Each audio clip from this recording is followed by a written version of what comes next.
Okay, guys, we're back once again. I know you guys have missed us, but we've been busy. You know, we do this stuff for love. So for passion. Yeah, for passion. Yep. So we're busy trying to chase the moolah, but now we're back.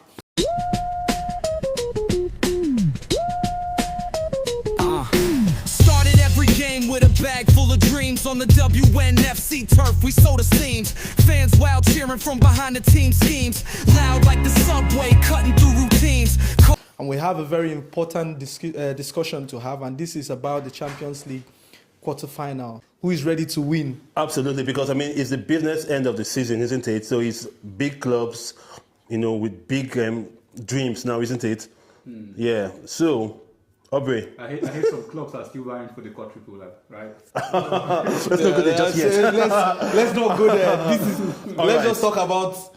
You know what? So what I'm going to do, right? I'm going to just list out the fixtures for the quarterfinals, and then Aubrey, I want you to tell me which fixture stands out. So we've got. Before we do that, right? Let's talk about how we got here. So let's talk about the round of 16 and how we got here. So if you remember, Real Madrid beat Manchester City 5-1 on aggregate. Yeah. Bayern Munich demolished Atlanta 10-2 on aggregate. Damn. Now, PSG, I'm sure you will hate to hear this, It's but all right. PSG beat Chelsea 8-2. Pun intended, you will hate to hear that. I hate to Get it? It's fine. It's all right. All right. And then Liverpool, they came back from The 1-0 deficit. from 1-0 deficit, and they beat Galatasaray 4-1, isn't it? Yeah. Now, Barcelona beat Newcastle 8-3 on aggregate. Atletico beat Spurs 7-5 on aggregate. Arsenal beat Bayern Leverkusen 3-1 on aggregate. And Sporting came back from 3 goals down in the first leg to beating Bodo Glimt 5-3. I mean, some teams scraped through, but some teams made bold statements. Aubrey, which of these fixtures have stood out to you the most, if you remember the round of 16? The fixture I really enjoyed the most was the City And Real Madrid game. Madrid, yeah. Yeah, I think these two teams have been going for it for the last 5 years. Yeah. Exactly. So it feels like sometimes the winner of that tie always have like a say Ends up in the final. on who wins the title. But I think if you really watch that game, Pep was trying something new.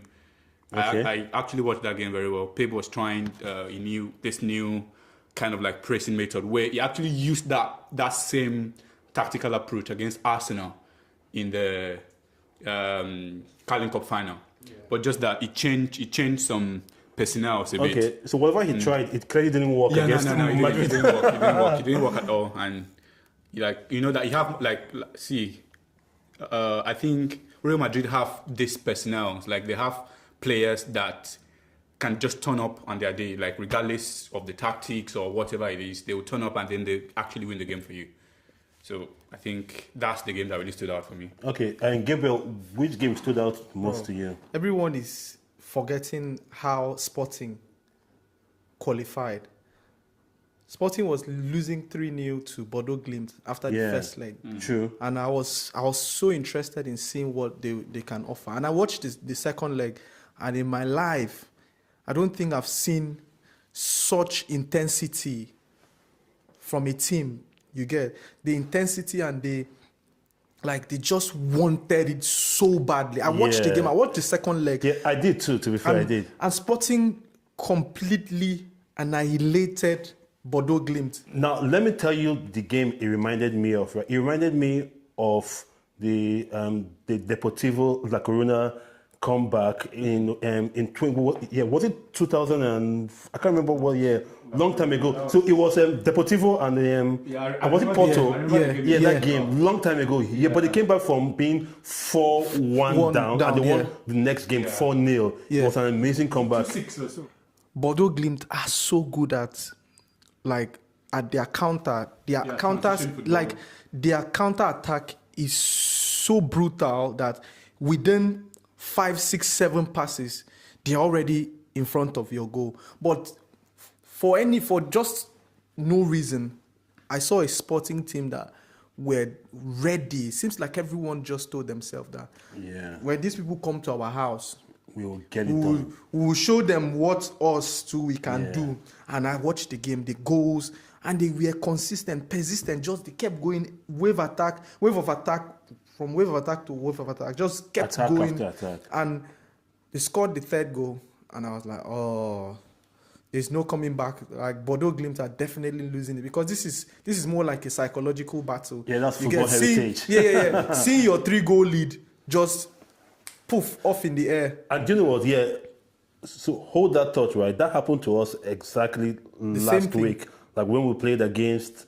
Now this is for us and WNFC. We played against Perry Rangers, and we were 4-1 up at halftime, and the comeback started. Now when they got the second goal and it was 4-2, I started to panic. Yeah. But when they got the third goal, 4-3, I knew that it was all over. It was gone. I knew that they were going to come back in that game, and the game ended up 4-4. But that's the thing. That's football. That's football. Football is. But why is it like that, though? See, listen. Football. There's something I heard, and they said that a 1-goal lead is better than a 2-goal lead. Yeah. That's crazy. To be very honest, a 1-goal lead is better than a 2-goal lead. And one thing is that if you have a 2-goal lead, as soon as you concede the first one and it's 2-1, the first thing that comes to your mind is, should we sit back and defend it? Which is a stupid idea. You think? Because when you sit back and defend it, you invite pressure. You won't be making decisions to try and win. You're only making decisions to try and survive. Okay. You understand? And if you say, okay, at this point, let's go and get the extra one to make it 3-1. You expose yourself at the back. Immediately you come out, now everything in your head is scoring. That's why coaches say, calm down, relax, calm down and play. You understand? Okay. And if you're winning, you just have to relax and play. So when I saw it, I was like, this is gone, because it's a psychological battle. As soon as you lose that lead, it's gone. Let's not digress too much, right? Aubrey, but yeah. Let me just add something. Okay, add to that, Yeah, to that point, because football is not just a game of tactics, and this is like football is mainly played in the head. Psychological. Yeah, football is mainly played in the head. Just like you made mention of the Perry Rangers game. So we are 4-2, or like leading 4-2. No, at 4-2, the body language of the coach, just like you said, you were panicking. Yeah, and I did. you are injecting that energy onto the players. I know. So when you're looking back, the coaches are panicking, making wrong subs. The structure, like that's also kind of like fits into the players' head. That's true, though. So sometimes, if you heard that I mentioned about the Madrid or this, sometimes it's not really about the coach. Sometimes it's not really about the tactics of the day. It's about the DNA of the club. Yeah. Okay. And it passes through the players. Generation to generation. They said, "This is it. I want to win." That's why I get very angry when I think about Chelsea. This current Chelsea. No, I'm being serious. I get, because the DNA of the Chelsea that I actually fell in love with, they were winners, regardless of who is sitting in the dugout. Yeah. True. We know that we have men that will actually turn up on the day and they want to win, and they win regardless of whatever it is. Okay. All right. Let's not digress. All right. So let's go back to the Champions League, the quarterfinals. Now I'm going to read out the fixtures, right? And I want you to tell me which fixture you're looking forward to the most. Now we've got I have it down here. We've got Real Madrid versus Bayern. Wow, this is Champions League heritage. Yeah, this is football heritage. There's no easy game. You understand? No, there isn't. There's no easy game. Yesterday, I watched the Atlético Madrid Barcelona game, which I'm going to say, Spanish, FA or whatever they call it, they are a disgrace, to be very honest. You understand? It just feels like they make everything so easy for Barcelona and Real Madrid. I watched the game, and this is a tackle that could get you red card in any league. The referee gave a red card and went back and changed it. And I was like, what are you talking about? Yes, he got the ball, but excess force. Wait, what game was that? That was Atlético Madrid, Barcelona yesterday. Oh, did they play yesterday? They played yesterday. It in was La 2-1. Liga? Yeah. Okay, Yeah. and both of them Are playing in again. Champions. Wow. Yeah. You know what, Gabriel? Let's talk about that, right? Yeah. When we get to them. But let me just list out all the fixtures for Yeah. now, right? So, like I said, we've got Real Madrid and Bayern. We got Sporting versus Arsenal. Pressure zone. We got Barcelona and Atlético, as you were talking about now. We've then got PSG versus Liverpool. Okay. Then I think that's about it because it's 4 games. It's isn't 4. it? It's 4. All right. So since you were talking about the Barca Atlético, let's go into that now. Then, I mean, both teams obviously are playing in the same league, so Yeah. they're familiar with each other. For me, it's more about style of play versus discipline because Barca have like a style of play, Yeah. and Atlético has such a disciplined side. So, who do you think is going to edge out? So successfully? what I'll say is that having watched Barca Atletico for the past 3 games, because they've played they've played 4 games against each other this season already. alone. And Wow. they're going to play 2 more. 2 more. So that's going to be 6 And- games. And I've watched Atletico play. Atletico is one of the teams that I think understand what it is to play against Barcelona attack.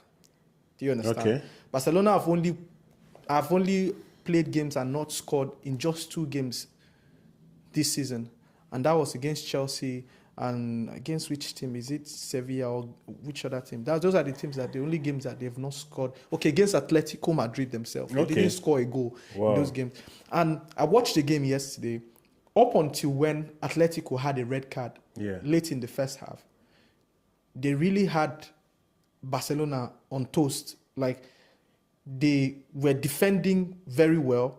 And when they could have won the game since the first half. Griezmann just missed 2 clear chances, and that's what decided the game. You see those chances, and you're like, I hope this doesn't come back and haunt the team. And it did, because if he had scored those 2 goals, they would have easily won the game. And the thing is that I just think that Atletico are very disciplined, right? They've been known for being disciplined, but when you watch them this season, right, you notice that they've conceded quite some goals compared to before, because they are trying their best to be more open, like more attack-minded, not just sit back and try to beat you on counter. Barcelona, on the other hand, they can score all the goals in this. Barcelona have scored 300 goals since Hansi Flick came to Barca. How long 300 goals, 100 and... Is it 100? This is the second season. Yeah, 100 and something games. Okay. You get, they've scored 300. Do you know how crazy that is? I know, right? You get, Okay. But the thing is that watching that game, right? That's the game I'm most invested in. To be very honest, that's the game and this is because standout game for you. Yeah, this is because I like to see that tactical know-how, superiority on paper. See, people don't understand how good Simeone is tactically. And he's been there 14 years. 15. 15. There you Simeone is very tactical. He's just very unlucky that people, the kind of players he has are players that are always ready to be physical no matter what. And sometimes it gets into their head and they get red carded. Like yesterday, it was a very silly, but I understood because he needed to bench some players. So he had benched some players and played a midfielder at right back, left back, and Lamine Yamal. Lamine Yamal hates the guy. So that's what I'm really more invested in, that game. Okay, let me ask Aubrey. Right, so Aubrey, give me a prediction from the Barca Atlético Madrid game. Who do you think is going to edge out after the 2 legs? Yeah, I actually enjoy watching Barca play. Since last season, I enjoy, the way they apply themselves in games. Although if I was a Barca fan, I would have, been kind of like critical sometimes because they play that high line and you feel like just a flip of the pass, we'll beat them. But then they've been able to use that to win the league last season, and then they played the Champions League semi-final last season, and then this season they're actually like on course to win the league again. And also, I feel like at the end of the day, they will have too much for Atletico Madrid over 2 legs. It's going to be high scoring. It's going to be high scoring because I remember, I think, was it last season that the Atletico Madrid were winning them 3-0. They always find a way to come back, and then they actually came back to win that game 4-3. So it's normal for Atletico Madrid to score. Yeah. Even yesterday, Okay. most of those chances that Griezmann was missing, even though he scored, that doesn't mean that They would have won. they would have won. See, Mike. Because Barca, they will concede chances. That's real. Okay, But they will score you. Okay, so we're saying overall, right? We all think. I feel that, like in my Barcelona I feel will like edge Barcelona will edge have through. yeah. I mean, it's going to be high scoring. Maybe I'm looking at aggregates. There's one thing I want to say about that game is that we all know Barca will score goals. You get, but there's one thing that after watching about 3 of the 4 games that they've played this season, all 4 games they've played against each other this season, I've watched it, and in each game, I clearly see Simeone learning something. Okay. To be very honest, I've watched all, and I see from each game to the other, I see him learn something. They won, Barca won 3-0, that they needed 4 goals to equalize at the Copa del Rey. I knew very well that Barca definitely would win that game, but I saw Atlético, I saw Simeone learn something from each game to each game to each game. And I think that for me, I'm convinced that he will go all the way. It's not going to be a walkover for Barca. Okay. If he doesn't win, that means he's just unlucky as always. Okay. Yeah. All right. So let's go. He's always unlucky. So let's go back to the first fixture on the list. That was the Real Madrid versus Bayern. Now both teams in the round of 16, both teams were superb. Okay. I think I mentioned the result in the round of 16. So Bayern Munich destroyed Atalanta 10-2. Madrid, of course, with Man City 5-1. So both teams were really dominant. So who do you think will come out victorious after 2 legs? Those 2 teams they have European pedigree. Blockbuster fixture, if you ask me. And big game. I'm just going to say it. It might not come out the way, because games like that, you can't really predict what is going to happen. Plus that 2 legs. Yeah, you can't really predict what is going to happen. But these are both teams that have very sketchy defense. Okay. Bayern score goals. They're really good, but they have a very sketchy defense. Like Upamecano, he's good, but he makes clumsy mistakes. And having a player like Mbappe, Vinicius up front. Is Mbappe fit now? Because he wasn't at the last grind. All right. Having Mbappe, Vinicius up front is going to be very difficult for Bayern to catch up. Yeah, but Bayern, they've got... Yeah, they've got very fast players, you understand. And I know that game also, that is going to be a very high-scoring game. Same thing, they will just be going at each other, trying to score. But I think Bayern is just going to edge. Okay, Madrid. you think Bayern will edge. Aubrey, your thoughts on that fixture? I think I've always looked After at, 2 legs. Yeah, I've always looked at Bayern. I think from the group stage, I personally feel like I tipped them to win the UCL this season from early, and that particular thought hasn't changed. Even though this is Madrid we're talking about, Madrid is one team that you can never write off in the Champions League. In terms of you can't. So it makes at your own peril. Yeah, it makes it very hard. But just like you said, if Mbappe is back and then it gives them something extra in attack and then takes a little bit away in their defense. So Bayern Munich, they have a very dynamic front three. Very dynamic front three. I think they rested Kane for their last game. Yeah. So the Olise, Kane, and Luis Diaz front threes. Right now, the best in Europe. All right. I personally think Bayern will win, but Yeah, for me, it's it's a hard one to call. So Yeah. I'll just sit on the fence and just see what happens. you can never sit on the fence. You have to. Who is winning? All right. You know what? I'll go with Bayern too, because I just feel like it's their time now to win the UCL. Madrid know they follow you do that time. Well. For real. But the thing is that it's just how both teams play.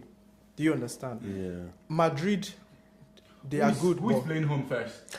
I think the first game, I'll tell you, It's at the Bernabeu, yeah. Okay, I think Bayern Bayern will will win. edge. Yeah. They to be they fair, just right, need to come there. Since we stopped doing the away goal thing, right, this doesn't really matter to me. It does, though.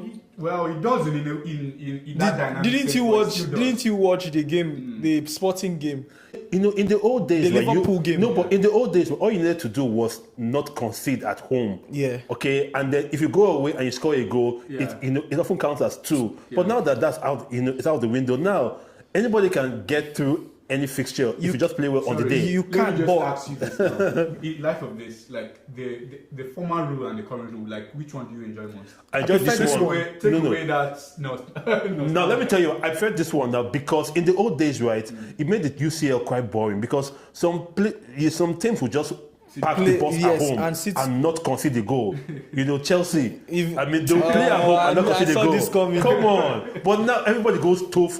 You know, Yeah, toe if to you toe. don't score, that one concern you. Exactly. And see, I like this one because it brings that competition. Yeah, absolutely. I mean, like what did they do with But Saints? I think I prefer the old days. the old one because it made it in a way that So it made it exciting. It made it exciting, yes. Results wise, but Maybe not the game itself. If you remember that Napoli and Chelsea game in 2012, where Napoli won us in their home 3-1.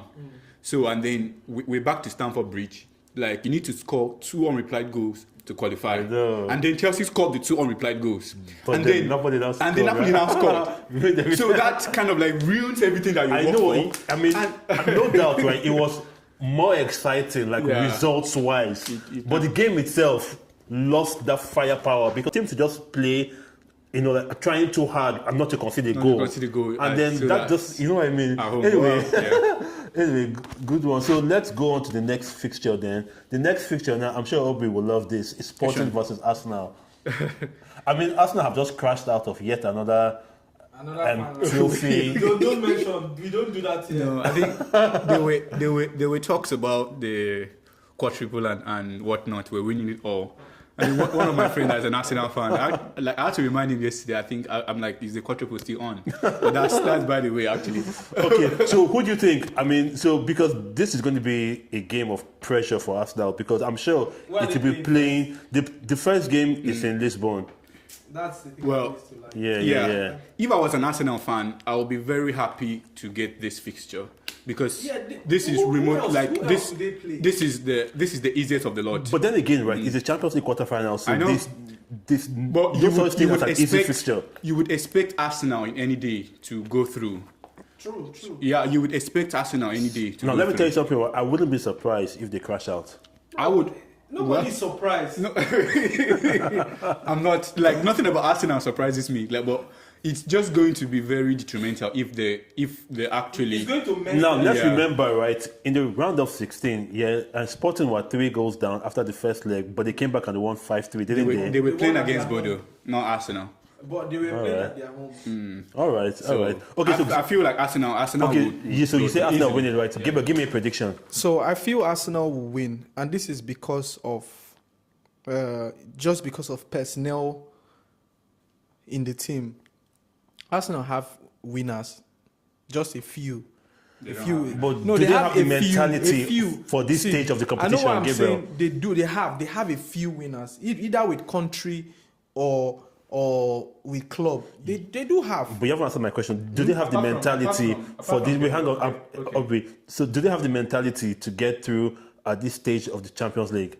Everyone is in doubt. I am in doubt as well. And this is not because of the fact that they're a rival team. No. This is because they've constantly shown us that you can't really rely on them to go all the way. In the business end of the season. You understand? And to be honest, where they are now is very tricky because I know Arteta will be having a very tough time thinking, should I just concentrate on this league? Or should I just carry all my power and put... Okay, let me ask Aubrey this question, right? If Arsenal get knocked out at this stage, right, is that like going to be considered failure, or is it just expected? I wouldn't really. I still feel like they will win the league. I've tipped them to win the league, and that league, winning the league since 2004, it's going to be a successful season for them. Do you get? Yeah. So I've never really expected Arsenal to go all the way in the Champions League. So to me, it's not going to be a failure. Yeah, but at some point, they're going to win it at some point, though. They should win at some point. Well, I mean, everybody else has won the it. pressure is not really on them in the Champions League. No one. I think, it's the league. Yeah, okay, fair. So, A good shout. If they don't win the Champions League, no one is forced. You get, because again, if you look at the people that are playing the Champions League, they are also big teams. Yeah. Teams that can go, Like- and teams that can actually beat Arsenal. You get so, but I think if they win the league, it's still a success. You understand? Except they don't win this Premier League. But I think that game against Sporting, Arsenal, they are going to win Sporting. They will have to. Yeah. They have to. Yes, so you're saying Arsenal will edge through. Okay. It All might right, not fair be, enough. Like home and away, but at the end of the video. Okay, last fixture, last but not least, is PSG versus Liverpool. I mean, this is like a chaotic tie, if you ask me. But who do you think has who has a better attack, PSG or Liverpool? PSG. Okay. Liverpool have a good attack, but they are not as coherent as PSG. Have you watched Liverpool play this season? I watched the game against Man City. I was like, is this Salah or Ramadan? Anyway, he's leaving now. So do you trust Liverpool more in big games, or will you trust PSG? I mean, PSG... I'll trust PSG in both big and small games. Okay. They don't need to have the ball. That's one thing with PSG. They don't even need to have the ball. I mean, PSG scored 8 goals against Chelsea. And Chelsea had more possessions. You get? They don't need to have the ball. They have quick players. They have players that are very, very composed. Because that's the thing. If you look Okay, so give me a prediction then, because both teams are actually poised to get through, because PSG scored 8 goals against Chelsea, and Liverpool came back from from 1-0 to winning. Was it 3-1 or some 4-1 or something?